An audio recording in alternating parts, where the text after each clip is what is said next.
250,000 followers is not easy. It's not. It takes a lot of work. I mean, I've been working at it forever, and it's like sometimes you hit like plateaus. I don't know if that's your experience. Totally. And then all of a sudden, like you'll get one video and you'll get 10,000, 15, 20,000 followers all at one time. Yeah. When did you start on TikTok? Because you are Conscious Cristina, right? Conscious Cristina. Yes. I started after my sister harassed me for like a year during the whole 2020 COVID era. She's like, you have to get on TikTok. I'm like, ugh, I'm not trying to do another social media app. I'm not doing it. And then I got on TikTok, and like the next day I was like addicted. And then I was like, this space feels so different from the other apps. Like, I feel like this is much more laid back. So I just started like posting in 2021, like after a year, after I got like a feel for what TikTok was, which was this more authentic, in real time type of video platform, and I really liked it. So yeah, I started like 3.5 years ago, and you feel silly because I'm like talking to nobody in the beginning, there's like no following. And I think it took like 8 months before I hit 10K. And that was like my big exciting moment. I was like, oh my gosh, like 10K. And then it's been like a slow growing process since then. But like you said, like sometimes you have this big video, you get 2 or 3 million views and you get 10,000 followers in a week, and then everything's kind of like quiet again. It's so funny. Because I started in 2020, like the summer of 2020, like maybe a little bit towards the end of it. And it was just to mess around. Like I saw my wife, she's on there swiping away. I'm like, there must be something to it. Yes. But it's a much different feel than like an Instagram, way different feel than LinkedIn. Forget about LinkedIn, Right. But like TikTok, it's weird because like you almost like sometimes like overshare in TikTok. You know what I mean? It's like it's very strange culture in there. You know what I mean? But there is something about the algorithm where it gets the information out to a lot of people and they actually are engaging, right? Like very different than Instagram. I don't know if you get a different experience with Instagram. No, I feel the exact same way. Like I can't even compare Instagram and TikTok as something similar. Like people who refuse to get on TikTok, they're like, no, I just use Instagram. I'm like, they're not two of the same. Like you have to try it out because it's so curated to, I guess, your personal interests. And like you said, people are so at times maybe vulnerable that it's more relatable, where you get onto Instagram and it feels very curated, and they don't really have that For You page the way that TikTok algorithm works, where it's just so unique. I love it, and I hope it doesn't go away. Yeah, that's what they say, right? They're talking about there's a good. I mean, I don't know I still don't think it's gonna go away. Like they've been saying this for like 2 years. Yeah, it's like, it's going away. It's going away. I don't think it's going to go away, but who knows? Anything can happen, right? Yeah. I mean, I think they have to sell the company to someone that's not from China or something like that, right? You would know more than me with your my legal with your background. legal You would think I would do expertise. some research about it because I'm a TikTok lawyer, but I literally have zero like interest. Like I see the headline and I haven't even like dug into it. Yeah, I'm not like losing sleep over it because whatever's going to be is going to be, and there's nothing I can do about it. Yeah. But I did start. Like I started an Instagram. And, that was smart. And a YouTube, like just recently. So I just like have a name, but I haven't like done much with it. So I'm gonna have to like relearn how to be engaging on those platforms. They're both so hard. TikTok. They're both so hard. You should just post. What I would do, I guess, is I would post the same exact stuff that you're doing. Your content is very.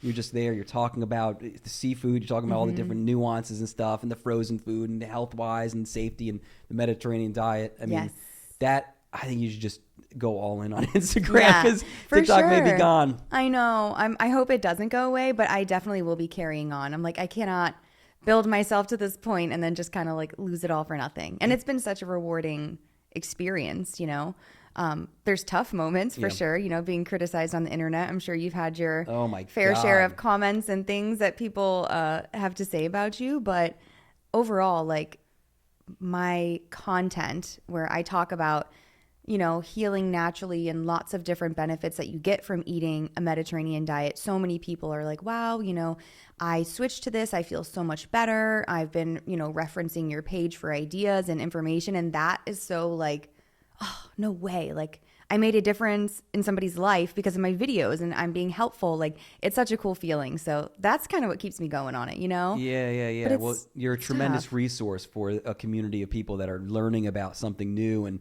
I mean, I know I've read it in like one of the books, like How Not to Die or something like that. It's like the Mediterranean diet. It's what you're supposed to do because the people who are on the Mediterranean diet really live the longest. Like there's a like longevity to that diet. And then plus it's like, it's intertwined with your family business, right? So Mm-hmm. what is the business, and what do you do there? So my grandparents started a wholesale seafood distribution business here in South Florida. We go all the way up to 3 hours north down to like the Keys, and we distribute frozen seafood. It's mostly to like restaurants and hotels. We used to work with some cruise lines as well. Some things we export to the Bahamas. And yeah, my grandparents started that like with no education, no background in it. And my parents came on board when they were teenagers because they got married very young. Okay. Unlike me, I started a lot later than they did. But I was brought up in that business. Like there was no going to camp or like aftercare at school. They're like, no, you're coming back to the office and you're filing papers and you're answering the phone. And like from that moment on, young in childhood, it was just like seafood was like everything we were exposed to. So they started that business, and we've grown exponentially in the last 45 years that we've been open. And I work there with my husband, my sister and her husband. Both of my grandparents who started it are still there today. They're very youthful. They're 74 and they still work every day. Great. My parents, uncle, cousins, it's crazy. There's like 14 family members. And then another 20 employees that are there. So wow. Yeah. Wow. That's a lot of family. Yes. Like on a daily basis. Yes. You know? It's a lot. It is a lot. Yeah. It's a unique situation, but I feel like there's so many pros that come with it. You know, a few cons here and there. At the end of the day, it's family. You know, You love and you're there for them and they're there for you, which is like the best. But everyone's all up in your business, you know? Sure. So what type of work do you do with the family business in the seafood company? So for me, I was in sales for a really long time. That's what my main thing there was, which I loved because you're out on the road, you're going to appointments, meeting with either the owners of the restaurant or the head chef, and you're basically discussing, hey, what products are you guys using?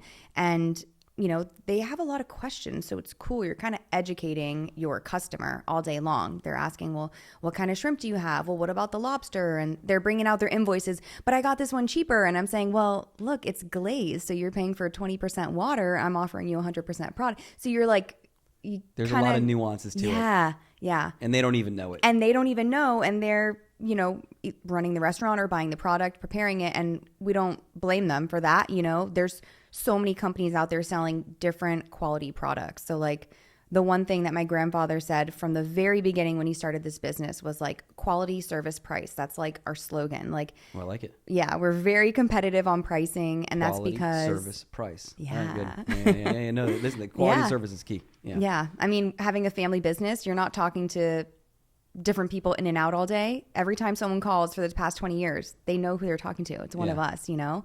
And like the quality we don't waver on. Everything is like always grade A, like the highest quality you can get for frozen seafood for wholesale purposes. So I did sales for a while, and then I had both my daughters and kind of took a step back. So now I just go in once or twice a week and kind of just talk to some of my old customers and then just help out with whatever I could do there. And we're working on the retail side of the business now. So hopefully that's something I could share soon so that locals can stop by and get seafood instead of just restaurants. So that's something that's really exciting.